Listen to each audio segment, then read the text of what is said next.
Commissioner Ann Hardesty and one of those challenging her re-election, Vadim Mazurski. Rene Gonzalez was due to be with us today, but he dropped out this afternoon, unfortunately. As a 501c3, OJRC does not endorse candidates for election. Members of our staff have sometimes, including in this election cycle, endorsed or opposed candidates in their personal capacity. As a person moderating this conversation, I can say I have not and will not endorse in this race. If you're not familiar with our organization, we are the Oregon Justice Resource Center. We're a nonprofit law firm founded in 2011 that provides free legal services to Oregonians, specifically people in prison and people whose civil rights have been violated. We have a group of legal programs operating under one roof and sharing administrative costs so they can put more resources into serving our clients. We're based in Portland, but we serve clients around the state. And you can learn more about us at our website, ojrc.info. Now for the rules. As attorneys who work across many different aspects of the criminal legal system and the prison system, we have plenty of questions for city commissioner candidates. We also want to make this an event where you can get your questions answered. So if you're in the webinar with us on Zoom, you can send us questions in the Q&A. Alternatively, if you're watching on YouTube, you can add your questions there, or you can tweet at us at OJR Center. I'd encourage you to stick to questions rather than statements and keep your questions as straightforward as you can. We're focusing specifically on criminal justice today, so we won't take questions that don't relate to that subject. And we will prioritize questions which are about things that the Portland City Council has some kind of power or influence over. We're going to hear from Vadim Mazurski for our first 30 minutes, and then from Ann Hardesty for our second 30 minutes. And I'll ask each candidate the same questions in the same order, and we'll get through as many as we can in our time. So if you hear one candidate get more questions than the other, that will only be because they've answered more quickly. So let's begin. I want to welcome Vadim Mazurski and invite you to introduce yourself, let people know a bit about you, and give us any opening statement that you would like to make this afternoon. Well, thank you very much. My name is, again, Vadim Mazurski. I appreciate your time and making a forum for me to answer questions and speak with everybody here watching online, either currently or in the future. I'm running for Portland City Council on a platform of inclusivity, accountability, and I think very much importantly right now, pragmatic rather than dogmatic solutions to the various problems that are facing Portland. My family and I are refugees from the Ukraine when it was still part of the former Soviet Union. And I do see from the research I've done about your organization that you support immigrant rights. And so very much I appreciate that. Certainly my family has had a lot of help along the way as we came to the United States with very little, just a few belongings. My father took odd jobs when we came here until his English improved. My mother went to community college in order to get a career here in the United States. I myself went to public schools, public university, and a public law school. When I graduated as a lawyer and then later became an administrative law judge, that was a culmination of the American dream for my family. Unfortunately, that American dream is failing too many Portlanders right now, and it's not their fault.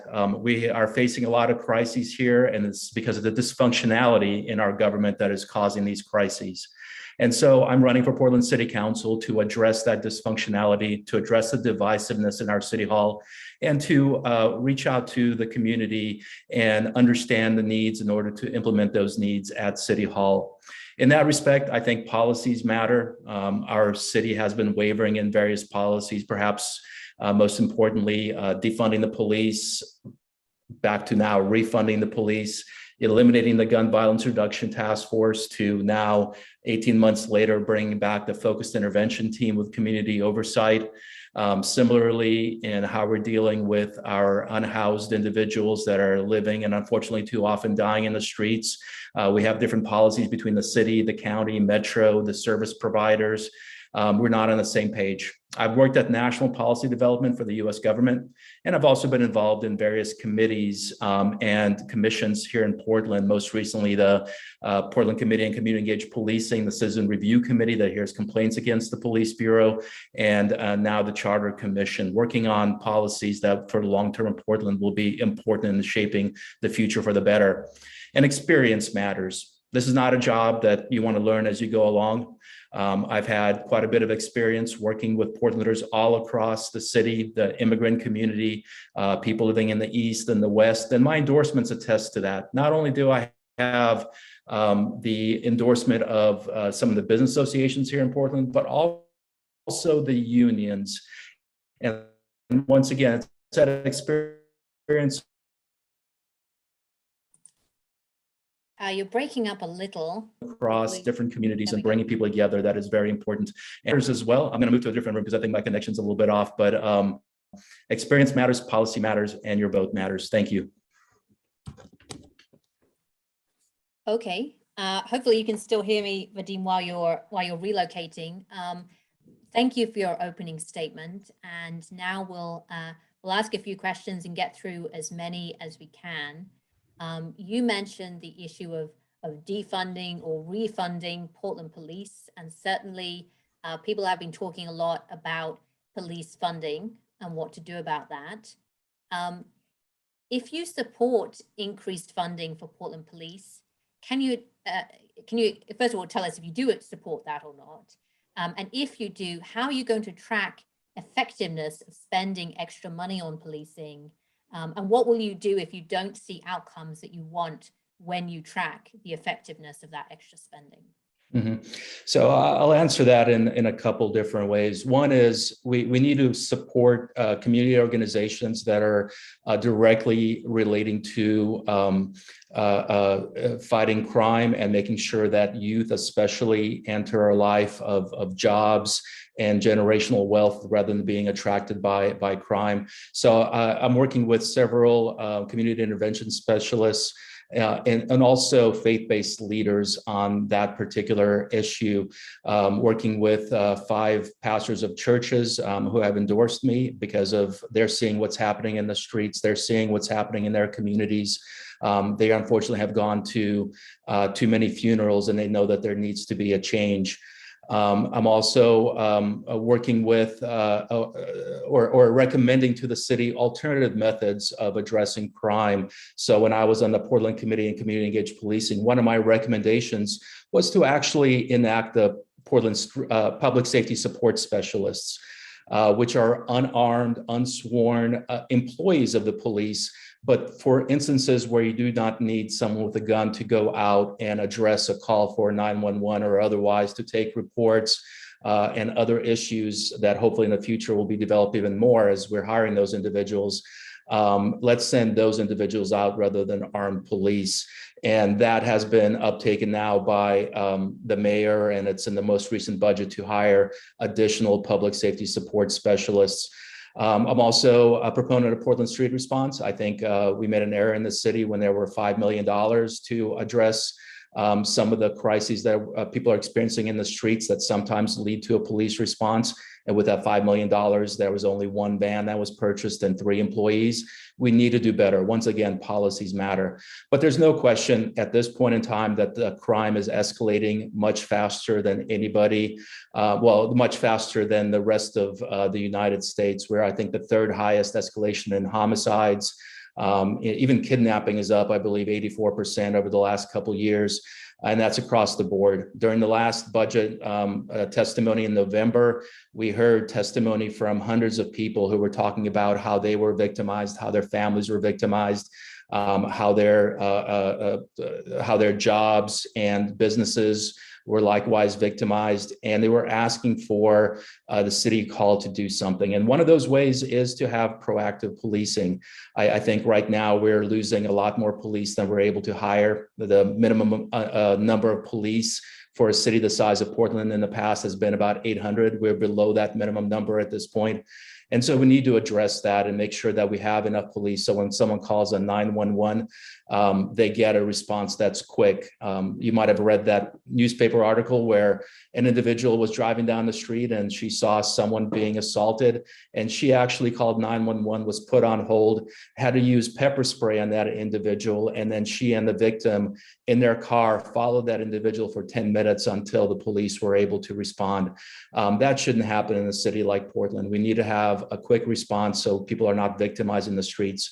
And right now, it does seem like we need to add additional funding to the police in order to make sure that we hire the best and the brightest, or we bring back some of the people that were the best and the brightest and very diverse that we were able to hire the last few years to address our current rising crime. We need to be proactive about this so that people are out there preventing the crimes, taking guns off the streets, rather than those guns being used for shootings and homicides, which this year is surpassing even last year's record numbers. Thank you. I don't want to get into too much of a back and forth, but I will say that based on the research that we've looked at from the state figures, so while, as you mentioned, the homicide rate has increased significantly in Portland, statewide property crime rates and violent crime rates have been lower in the last couple of years than they were 15 years or so ago. So we haven't necessarily seen rises across the board in crime. It has been something that seems to be more focused around homicide in particular. But moving on to our next questions, there is plenty of scholarly research that shows connections between the origins of the policing that we have today, not just in Portland, but in general in this country, and the racist history of this country. And PPB has a history that includes evidence of bigotry and discrimination.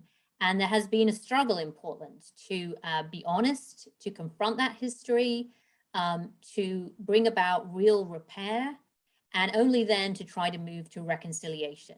We have to get to the truth about the past before we try to repair or we try to reconcile. What will your approach be if you're elected to confronting that history? And I've already used that approach. So about a year ago, while serving as the chair of the policy committee on the Portland Committee on Community Engaged Policing, I put forth a recommendation that they accelerate the Truth and Reconciliation Commission, which was one of the early asks that unfortunately had been taking too long for the police to implement. And I held 3 listening sessions with various community members, inviting a breadth of nonprofits, advocacy groups, individuals that are involved in the settlement agreement between the city and the police and the U.S. Department of Justice, to understand what that would look like and make recommendations based on that.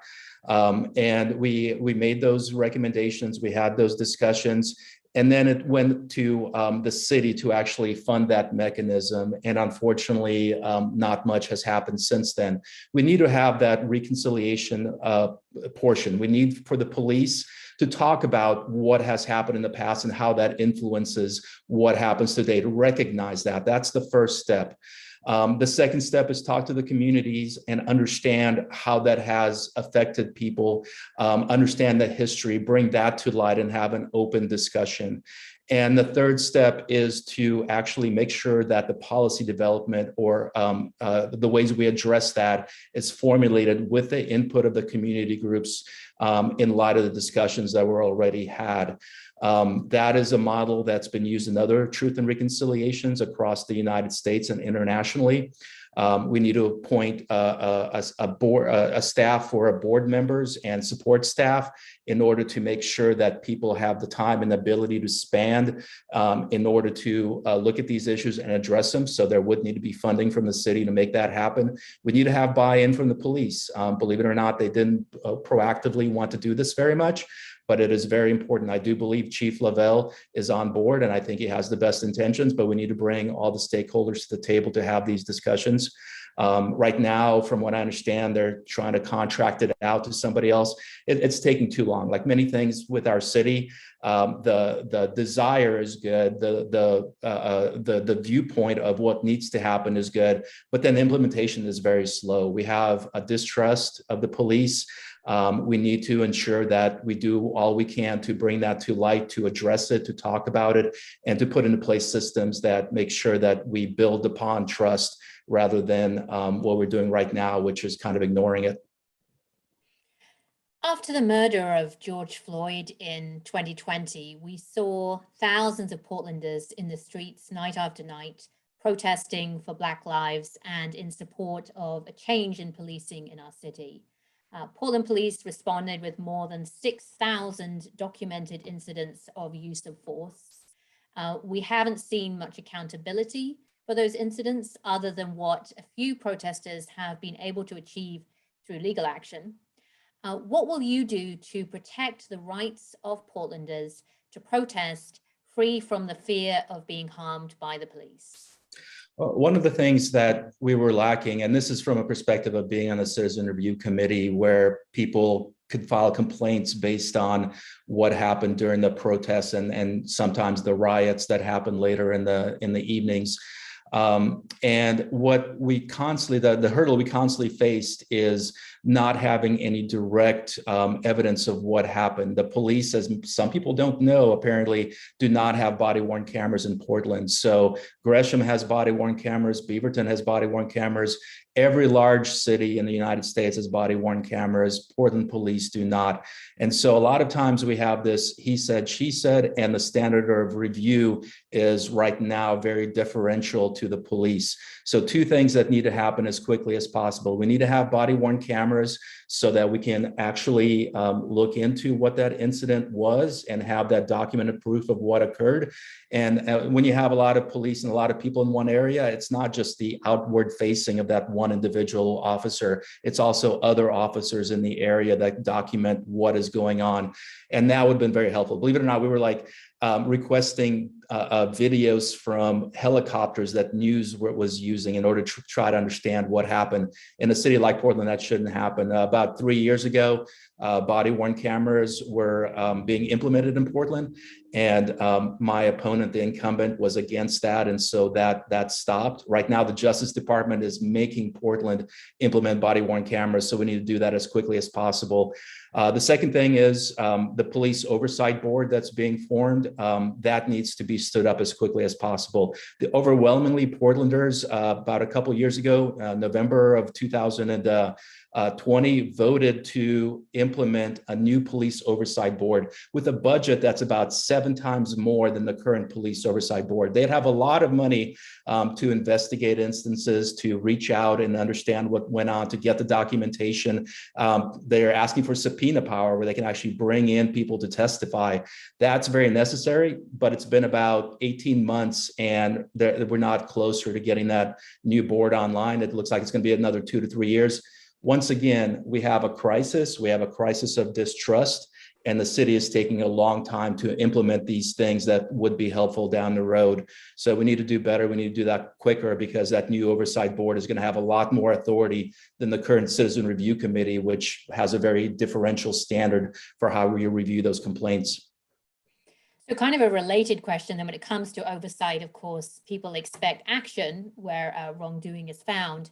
And sometimes people who are skeptical or opposed to real change in policing will say that problems within a police department are just down to a few bad apples. We hear that phrase a lot. And it tends to suggest that major change isn't needed as long as you deal with a few bad officers who are causing problems. But that viewpoint tends to either misunderstand or ignore criticisms that many people who have protested and campaigned for racial justice and an end to police violence have. The idea that this is a much larger problem with policing that cannot be confined just to a few individuals. So what have you done? I would love to hear, what have you done personally to engage with people during this campaign season who have these types of criticisms of Portland police, who say that getting rid of the bad apples isn't enough? And in particular, people who are members of communities that are impacted or families that have been directly impacted by harm by police officers. Yeah, and I've been working in this field for years now, whether on the Citizen Review Committee for, I believe, 4 years at this point, or the Portland Committee on Community Engaged Policing over 2 years. I'm very involved in the immigrant community, which has been disproportionately affected by policing as well. I maybe use that term bad apples in a particular way because I've actually used that as well. We do have police that are out there trying to do the best that they can. And I don't want to lump everybody in together, people that are very much following policy, people from various backgrounds and walks of life, and racial identities that are out there doing the best they can for their community and trying to uphold community policing. But there are individuals that do break policy or harm the community in various ways, and we need to address that directly. One of the facts that I found out recently that was startling to me personally was in, I believe, 30 years, the police have only taken 8 individuals that were trying to be, that the city was trying to discipline or fire to arbitration, only 8 out of over 30 years. So I think that there are instances of bad apples, and we need to address it. And there are systemic issues that we need to deal holistically, but I'm not going to paint all police with one broad brushstroke. That being said, to answer your question, with Portland Committee on Community Engaged Policing, especially during the protests, we heard from hundreds of individuals. We had listening sessions as to what was going on, what people's needs were, and it led to recommendations to the mayor as to how to address those needs. Some of those have been implemented. Some of those, unfortunately, have been implemented only partially. But we need to ensure that we continue doing what people in Portland want to do, how they want to be policed. We also need to address people that in their neighborhoods or otherwise do want more of a police presence because they're hearing gunshots and they're hearing and they know of people that have been shot, or their houses have been shot into, or cars have been shot into, and unfortunately lots of people have been dying, and so we need to address that as well. But we need to listen. We need to do better. We need to work with the Justice Department. And now we have the OIR group as well as the community liaison, 2 different groups that review the procedures that the police are using and make recommendations, 3 if you count the Justice Department and their oversight. We need to implement those recommendations as quickly as possible in light of the community, have open dialogues about what that looks like and input on policies as we have on PSEP. PSEP right now is having some difficulties because of recruiting.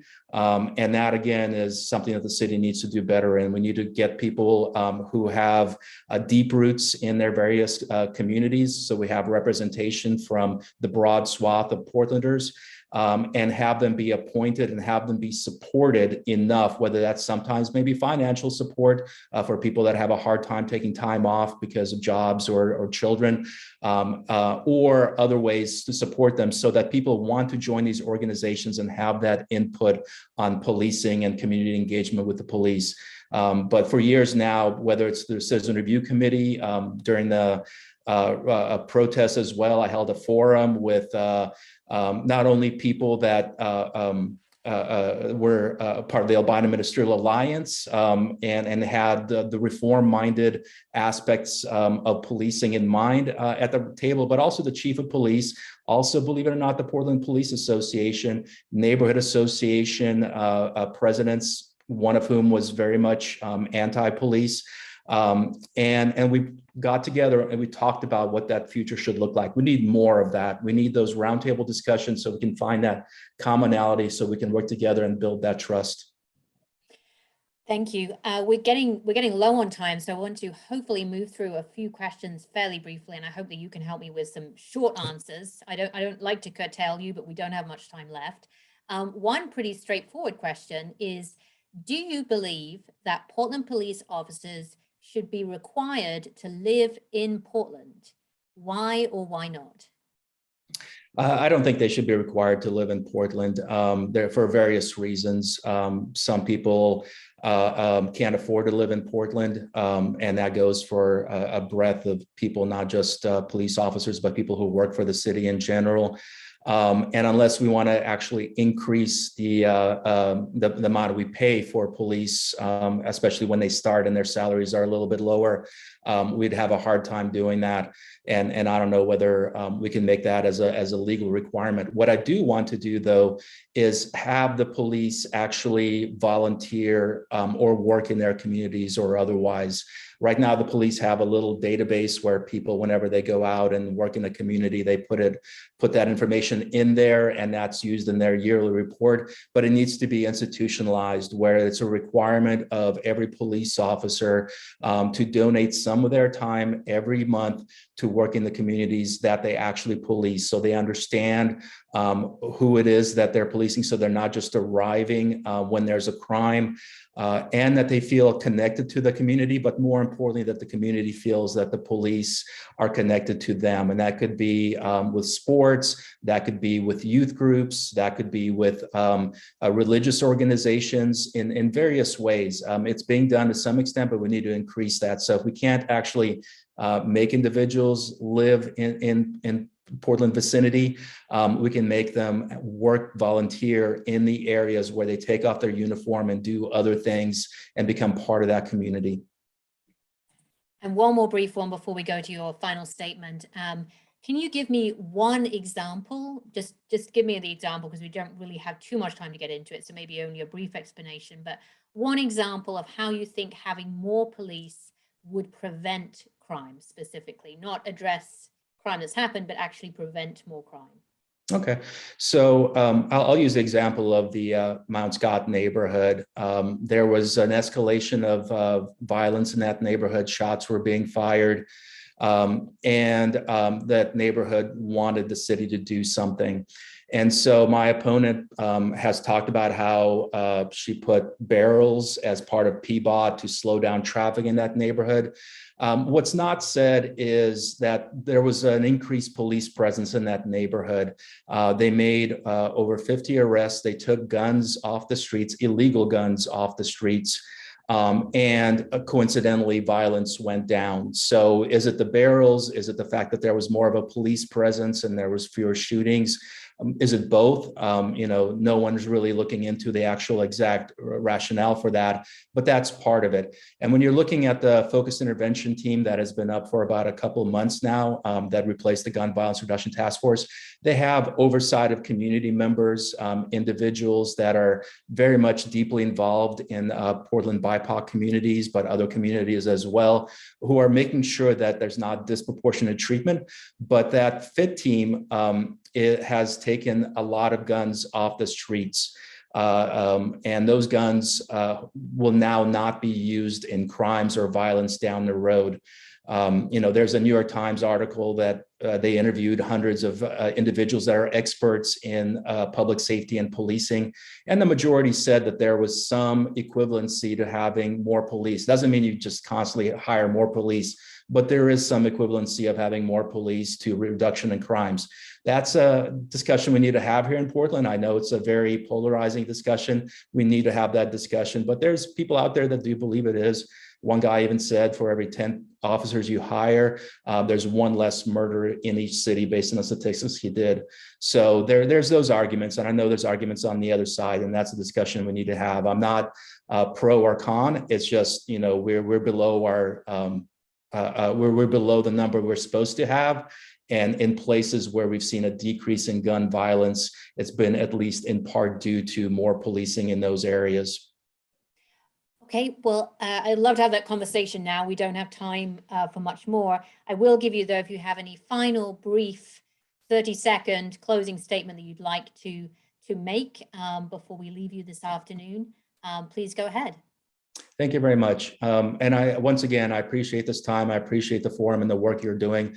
My father, who's an immigrant, he was wrongfully arrested by the police. Someone made a charge against him that was retaliatory. And so I've dealt with this in my own family. At the same time, I realize there's a lot of people out there that are trying to do their best, whether policy or otherwise. This is a very important election. I have two candidates that I'm running against. On my right is one candidate that has said he's a cheerleader for the police and a cheerleader for the Portland Police Association. On my left is a candidate that has twice tried to defund the police while we had escalating crimes. I do believe that there's a middle ground there where we can address the systemic issues, where we can address over-policing of marginalized communities, where we can have good oversight, but also have it in a timely way, also have it in a way that's equitable, also have it in a way that serves all communities, including people that are being victimized. And that's why I'm running, not because of divisiveness or ideology, but to actually bring people together, hear their thoughts, and find a way forward. So thank you very much. And again, I very much appreciate your time. Thank you very much.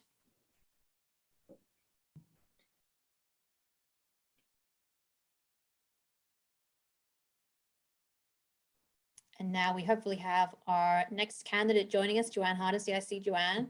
Hi. Bye, Vadim. Good evening. Good evening. Thank you very much for joining us and My for pleasure. spending a little time with us.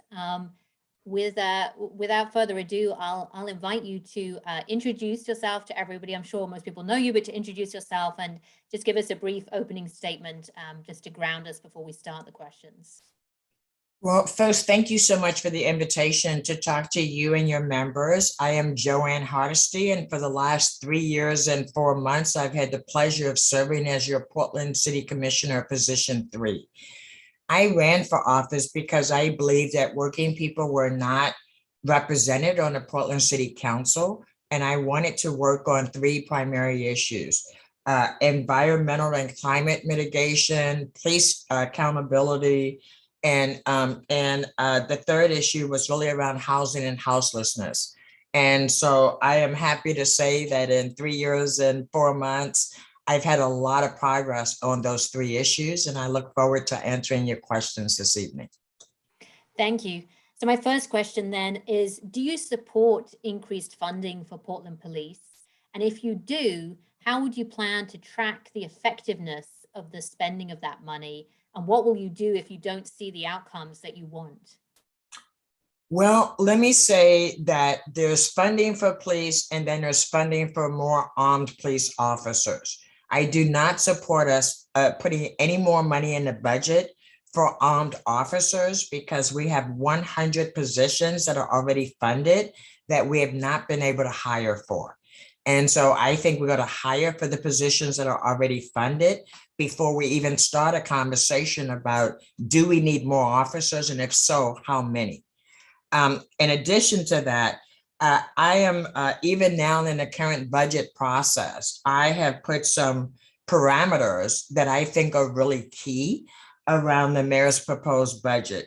One example is for the body cams that we will purchase. I do not want the employees to be employees of the Portland Police Bureau.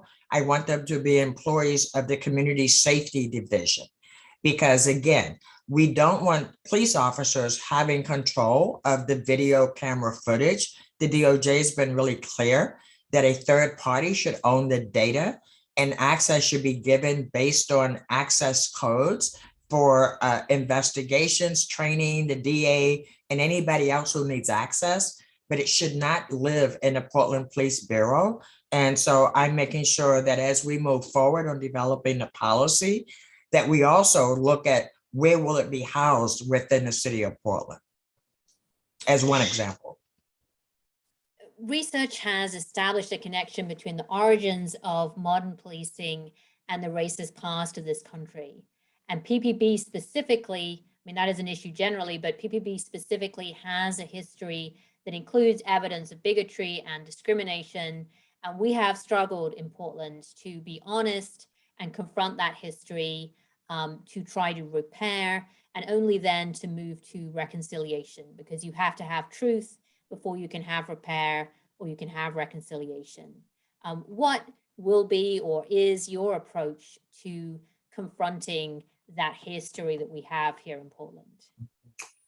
You may remember recently, just a week or 2 ago, we had a report that I and the mayor jointly requested to be funded to look at whether or not white supremacist ideology was embedded in the culture of Portland Police Bureau. Because what I know is the public sees the police show up radically different if, say, white women are protesting as compared to Black Lives Matter folks are protesting. And Unfortunately, the contractor OIR group that we hired came back with a woefully inadequate report that actually really regurgitated a lot of information that was propaganda that the police bureau continued to put forth. So, excuse me. So I convinced the city council to not adopt that report, not accept it, because I did not want in anyone's mind for them to think that the three questions we asked them, which was one, is white supremacy embedded in Portland Police Bureau? Is racial, do the police bureau have operate from a racially disparate mindset? And three, are they resistant to change? Those were three very specific questions that we asked. And even though it was a very fluffy report, it did not answer those three questions. So that report no longer exists as a model. I've been working on a Truth and Reconciliation request for proposal for about the last 6 months. And you may have heard recently, the Portland Police Association came out and said they were no longer supporting the Truth and Reconciliation process because it implied they were racist. And as you said in introducing the question, Alice, if we're not acknowledging the harm that's been done in the past, we cannot get to a place where we can even start talking about reconciliation. During the height of the racial justice protests, I was able to get the city council to eliminate three of the most racially discriminatory units within the Portland Police Bureau. One was the gun violence reduction team that was called the gang enforcement team prior to me arriving at City Hall. It was the school resource officers who only stopped and questioned African-American students. And it was the transit police that had the same kind of disparate racial impacts. And so those three programs were eliminated. I came on just as my opponent was talking about what a great job Fitt's doing. We don't know that, because when you put people in charge who have been police apologists forever and they've signed a confidentiality agreement, we don't know what's going on in those Fitt meetings. But I can tell you, as a sitting city council member, I don't know if they've got one gun off the street. I don't know if they've sent one case to the DA for prosecution. I keep demanding answers to those questions. And so having people sit in a room where they've signed a confidentiality agreement is not how you're going to build trust with the public. Let's talk a little more on a related subject, which is the protests 2 years ago after the murder of George Floyd. So we saw more than 6,000 documented incidents of use of force by Portland police. We've seen little accountability there, apart from what a few protesters have achieved through the courts. What will you do, or what have you been doing to protect the right of Portlanders to protest free from the fear of harm by the police? Yes, great question. So one of the things that I've been doing is trying to make sure, as per the DOJ settlement agreement, that we actually hold those officers accountable that either taught unconstitutional policing practices or participated in unconstitutional policing practices. As you know, every officer was exonerated for their use of force, but the DOJ, Department of Justice Civil Rights Division, does not agree with that assessment. And they are forcing the Portland Police Bureau to go back and actually do an appropriate investigation, especially of the sergeants and who were responsible for the behavior of the officers on the street. We have to make sure that we hold every officer accountable that participated in unconstitutional policing to make sure that that never happens again. And that's one of the reasons why I have the proposal in to make sure that the body cam footage, once we finally get body cams, will not be owned by the police bureau. So when we're talking about misconduct by police, something that we hear from some people, sometimes because they oppose real change in policing or because they're skeptical about it, or even we hear this from the police, that when we see problems, it's just a few bad apples. In fact, your opponent that I just spoke to himself acknowledged using that framing, the idea that you don't need major change, just get rid of a few bad apples. We would say that that viewpoint, misunderstands or even ignores criticisms that many people who've been protesting and campaigning for racial justice and an end to police violence have.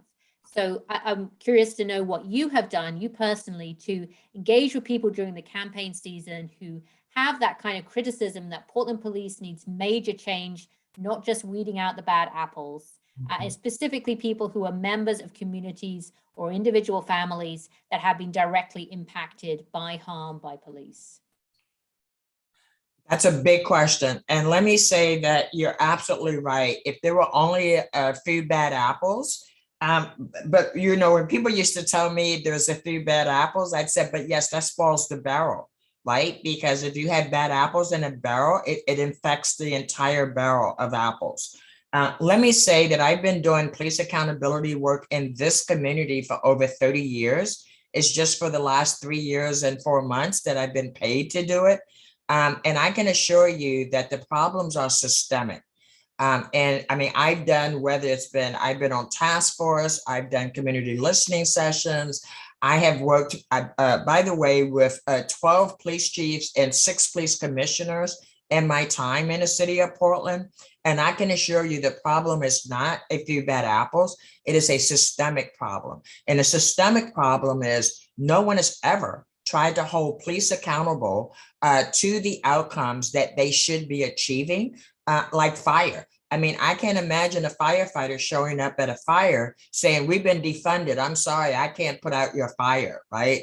But the police have gotten away with that for almost 2 years now, solid. And it is my belief that with 700 plus sworn officers, they should be able to do something. Every answer should not be, we've been defunded. We don't have enough people.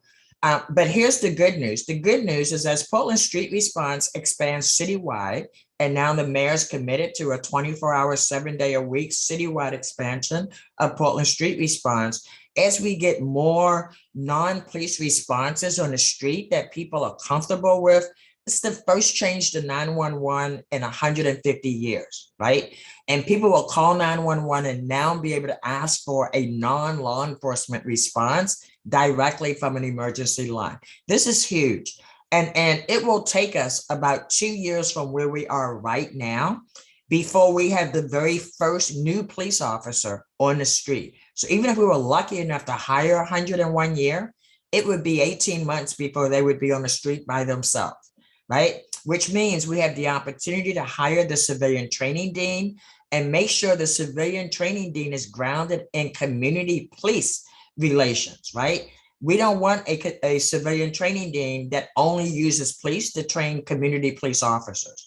I want a community training dean that actually will partner with community so that communities are co-trainers, right? The only time we don't need community to be a co-trainer is when we're doing weapons trainings and vehicle training. But other than that, every class should have a community member that is being paid to co-facilitate that training. We have the opportunity to do that. I'm working now on a summer employment program to rotate 20 to 30 young people through all our first responder bureaus, because I don't think at 16 and 17, people know what they want to do for the rest of their life. So why not expose them to these living wage employment opportunities that they can get excited about now, so that we're actually growing our own first responders from kids who live in our community, are grounded in community, and will want to continue to be a part of our community. Thank you. And hopefully a simple question, which is, do you think that Portland police officers should have to live in Portland? Should they be required to live in the city? Yes. And in fact, for any new officers, that's been with the bonuses that we're giving for new officers. I also put in a amendment that actually required them to live in the city in order for them to get that bonus. Thank you. And the next question that I have is, how do you think, and if so, how, having more police would prevent crime, not just address crime that's occurred, but actually prevent crime? Do you think it would? And if you do, how? I don't think police prevent crime. Community prevents crime. When community members know who's in their neighborhood, and know when something weird is going on. Community members present crime. What they need are police officers that will partner with them and acknowledge their expertise in the community. We don't need people to come in and occupy communities, which I've seen over and over and over again. As an example, the mayor's proposed budget has this ceasefire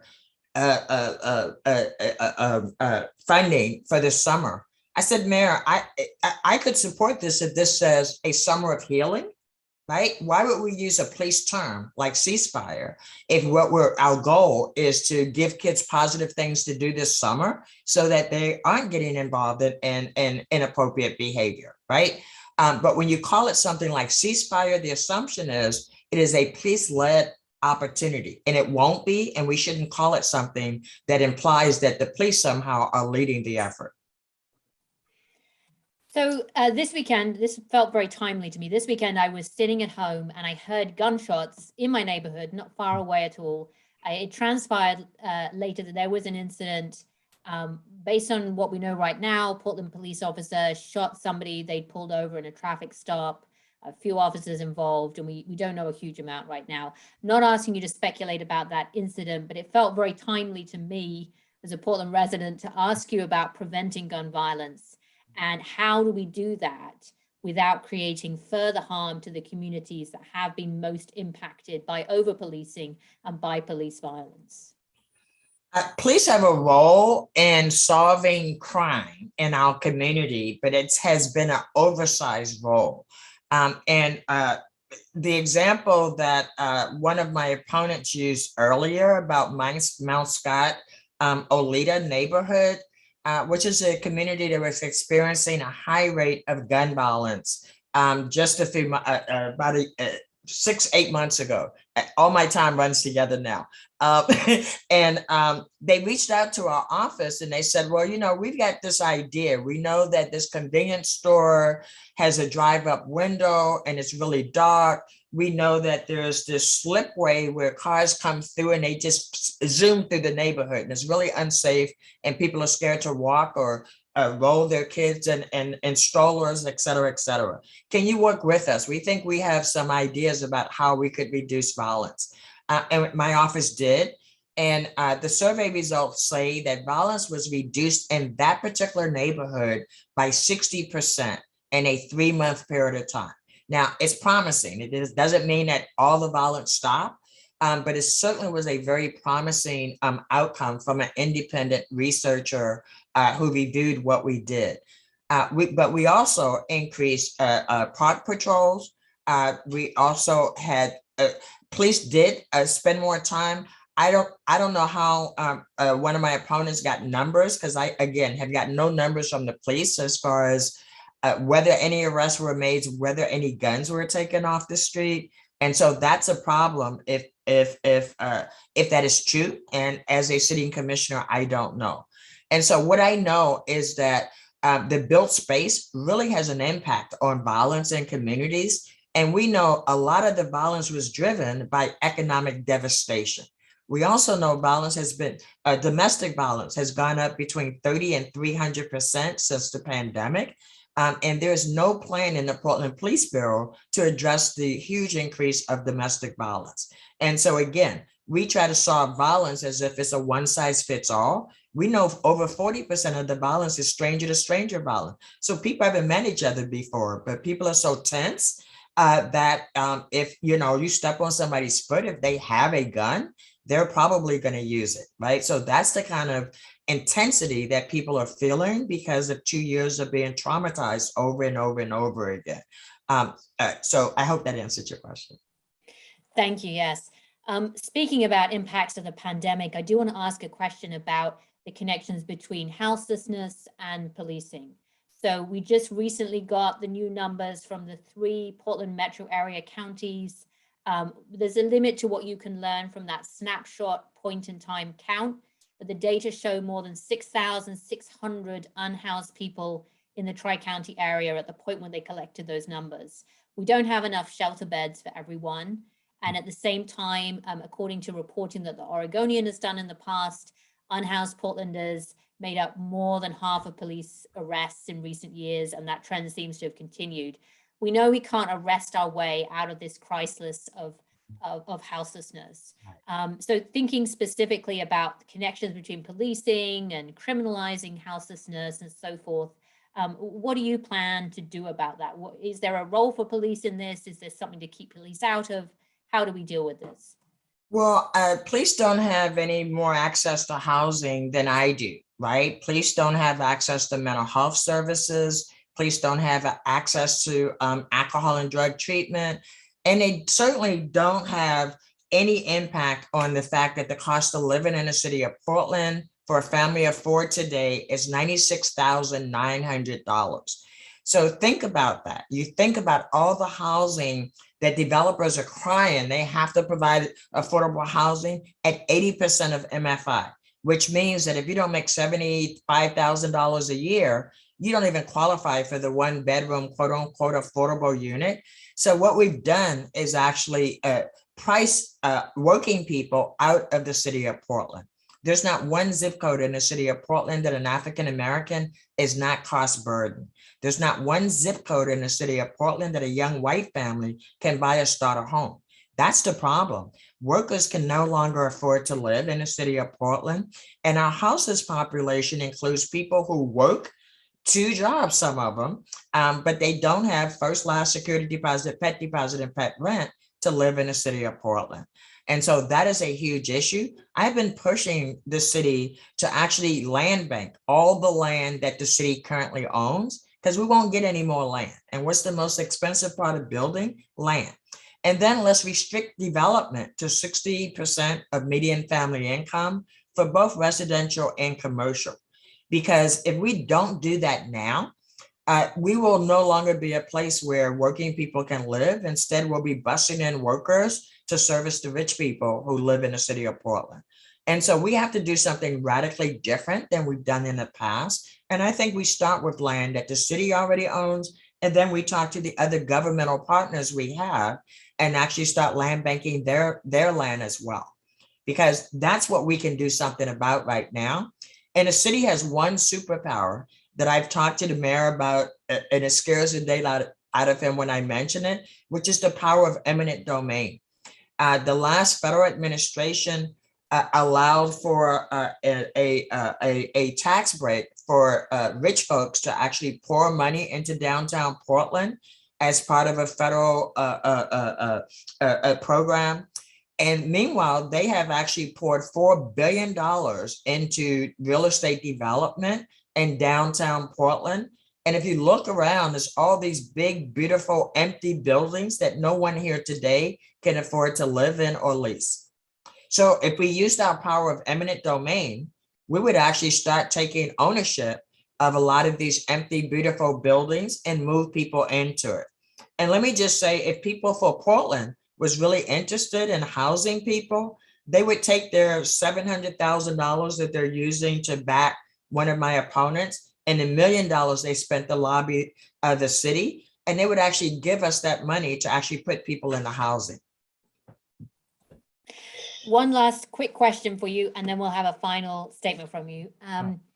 The current chief of Portland Police, Chuck Lavelle, became head of the bureau after his predecessor, Jamie Resch, stepped down pretty abruptly following criticism of the bureau. There wasn't an open recruitment process or an opportunity for the community to have some input there. Basically, people have the impression that PPB chose their own leader, and it's not completely clear even that the mayor had that much control. Whenever we next have an occasion that PPB is recruiting a new chief, would you support a process that will give a meaningful opportunity for all of the community to have input into selecting the new chief?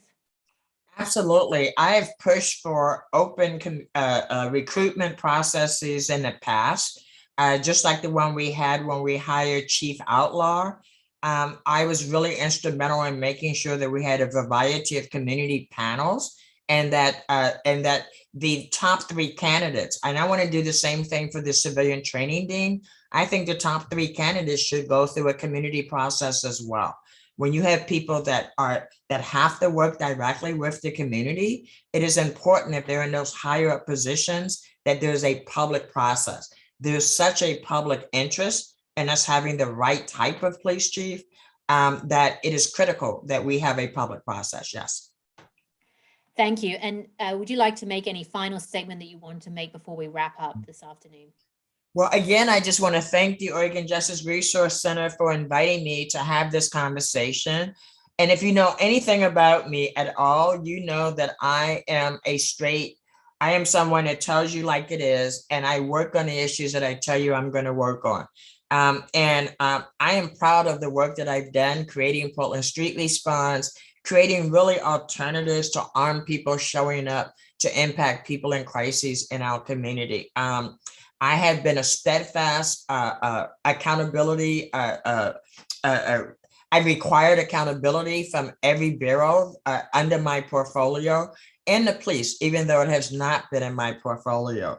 I will say, had I not been on the city council during the height of 2020, I think all we could have enjoyed looking back would have been Juneteenth as a holiday. But instead, we have the first of its kind, truly independent police oversight board being built as we speak, with 20 community members dedicated to bringing back to the city council the policy that will make sure that we have a true accountability system. My work in bringing in young people this summer will start exposing our own kids to life in first responder bureaus so that they get a taste for what it could be like for them to go on that career path. I came here to change the institutions, right? Not the people, but the institutions. And I'm committed to continuing to do that in my second term. And you've been a strong partner in the past, and I'm sure we'll be strong partners in the future. So thank you. Thank you so much to both of our candidates, Vadim Mazurski and Ann Hardesty, for joining us this afternoon for our forum. Just a reminder, if you missed my explanation at the beginning, we were expecting Rene Gonzalez as well. Unfortunately, he dropped out today. We're grateful to all of you for sharing with us more about your campaign and your plans if you're elected or re-elected to City Council. Thank you to Mary Herman from Signing Resources and Interpreters for providing interpretation services for us. And special thanks to everyone who sent us questions. You can watch this recording again on our YouTube channel. We'll put the link on our social media. Please do research all the candidates and think about them and make sure you vote, because your decision will have a huge impact on your neighbors who are impacted by the legal and punishment systems of our state. You can join my colleague, Zach Winston, on Friday at noon, again here on Zoom, for another candidate forum. He'll be joined by Judge Darlene Ortega, who is seeking re-election to the Court of Appeals. Unfortunately, her opponent, Vance Day, has declined to join us. If you'd like to send questions for the judge on social media, you can find us on Twitter, Instagram,